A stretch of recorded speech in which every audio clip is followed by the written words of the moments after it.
Carol stood frozen by her car, phone still in hand, face drained of color. I didn't move.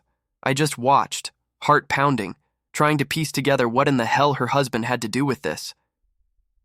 When she finally noticed me, she snapped upright, mask sliding back into place. "This meeting is adjourned," she hissed, voice trembling. "It's over." "No," I said quietly. "It's really not." She didn't answer, just got in her car and peeled out of the parking lot like her tires were on fire. Inside the clubhouse, Greg was fielding questions from the other board members, who were now thoroughly freaked out. Mrs. Lopez whispered to me, "What happened out there?" I told her I wasn't sure, but something big was about to explode. The next morning, we didn't have to wonder long.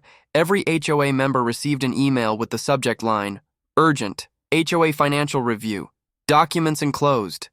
Attached were dozens of files, accounting ledgers, emails, bank statements, all from the HOA's official accounts.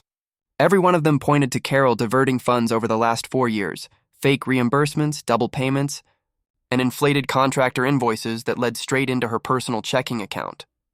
The sender field was masked, but one clue stood out. Sent from redacted outlook.com, alias RH, former Oakwood Estates treasurer, her husband, the one who'd quietly resigned 2 years ago when Carol took over as president. I wasn't sure what their deal was. Divorce? Blackmail or good old-fashioned revenge? But whatever it was, he'd just torched her entire empire. The neighborhood group chat exploded. Screenshots flew faster than HOA violation letters. Within hours, the board called an emergency meeting, without Carol present. Greg chaired it.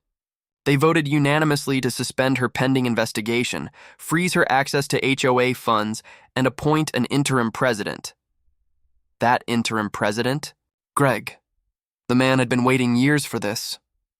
Meanwhile, Carol went dark. No more Facebook posts, no more midnight prowling. Her fountain stopped running.